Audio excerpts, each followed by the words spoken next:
Bonjour à tous, bienvenue dans cette nouvelle vidéo. Cette vidéo consacrée entièrement à la résolution d'une équation, en particulier l'équation x puissance log de x égale à 10.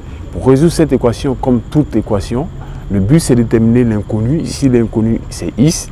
Alors nous allons le faire ensemble. Je vous invite à rester jusqu'à la fin de cette vidéo.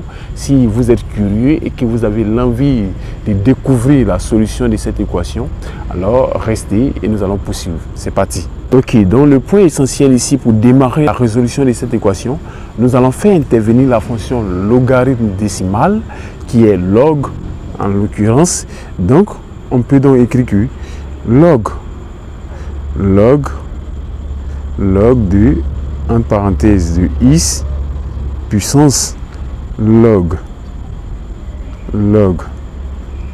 de x égale à log de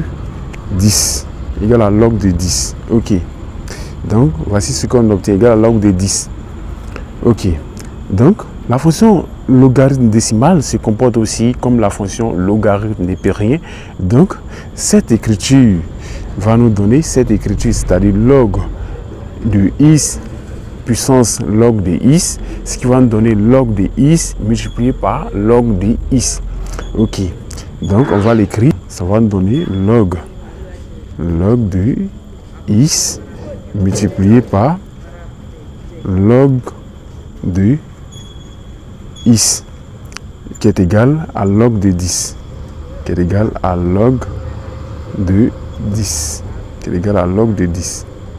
Ok, qui est égal à log de 10. Ok, ainsi ce qui nous permet d'écrire que on voit ici, on voit qu'est-ce qu'on voit, on voit log de x multiplié par log de x, ce qui va nous donner log de x au carré.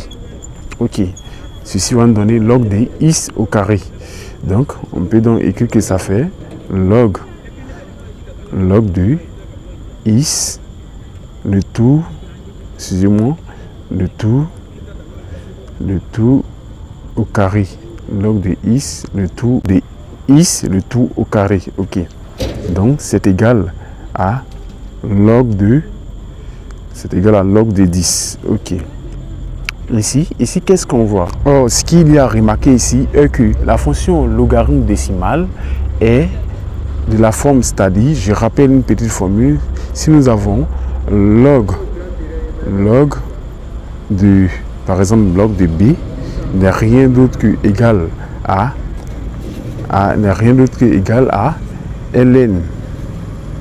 ln, excusez-moi, égal à ln de b sur ln de 10 sur ln de 10. Donc ce qui me permet d'écrire que log de 10 égale à ln de 10 sur ln de 10. Ok, ce qui va nous donner égal à 1. Ok, donc après ce rappel, nous pouvons écrire que log de x, le tout au carré, log de x, le tout au carré, excusez-moi un peu, log de x, le tout au carré, égale à 1. Or, qu'est-ce qu'on sait? On sait que 1 au carré égale à 1. Donc ici, qu'est-ce que nous allons écrire? Si 1 au carré égale à 1, ce qui me permet de dire que log de x égale à 1 ou soit log de x égale à moins 1. Donc la solution de cette équation, c'est-à-dire on aura deux solutions de cette équation. La première, c'est d'écrire que log de x égale à soit à 1 ou log de x égale à moins 1. Ok, donc voici ce qu'on obtient. On sait que log de x n'est rien d'autre égal à ln de x, voilà, égal à ln de x sur ln de 10 sur ln de 10. Ok, Donc, ln de i sur ln de 10 égale à 1, ou ln de i sur ln de 10, excusez-moi un peu, sur ln de 10 égale à moins 1. Ok. Donc, en faisant passer ln de 10 à droite, pareil pour les deux équations, en faisant passer ln de 10 à droite, on peut donc écrire à la ligne suivante que ln de is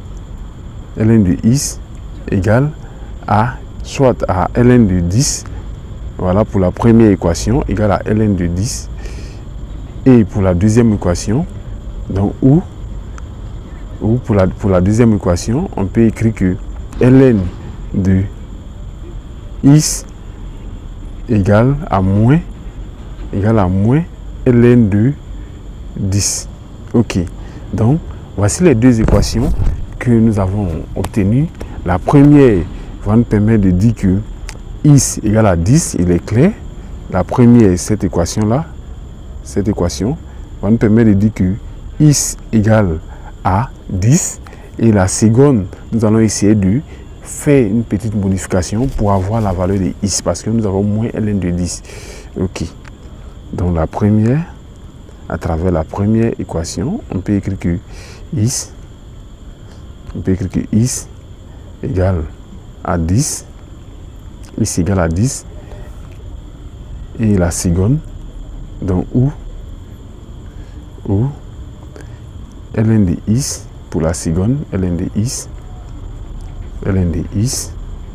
égale à, on va faire une petite modification. Qu'est-ce qu'on sait de moins ln de 10? On sait que moins ln de 10 n'est rien d'autre que égal à ln de, entre parenthèses, qui est donc égal à 1 sur 10. Ok. Donc finalement, nous pouvons dire que is égale à 10, ou is égale